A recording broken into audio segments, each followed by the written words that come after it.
தந்தை, மகன், தூய ஆவியாரின் பெயராலே ஆமென். இயேசு கிறிஸ்துவின் அன்புமிக்க சகோதர சகோதரிகளை முன்னெடுக்கும் கிறிஸ்து இயேசுவின் அன்பு வணக்கத்தை தெரிவித்துக் கொள்கின்றேன்.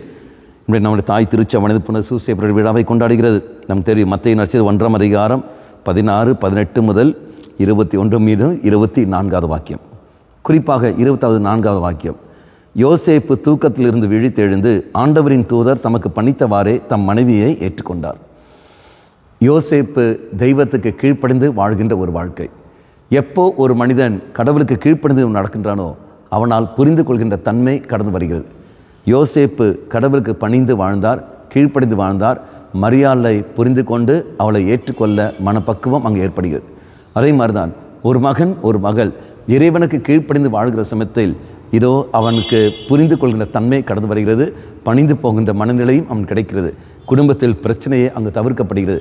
மனைவி ஏன் இப்படி செயல்படுகின்றாள், கணவன் ஏன் இப்படி செயல்படுகிறார்கள், பிள்ளைகள் ஏன் இப்படி போகிறார்கள், என் பெற்றோர்கள் ஏன் இப்படி இருக்கிறார்கள், அப்படி என்றால் அந்த சூழ்நிலை புரிந்து கொள்கிற மனநிலையும் ஏற்றுக்கொள்கிற மனப்பக்கம் அங்கு வந்துவிடுகிறது.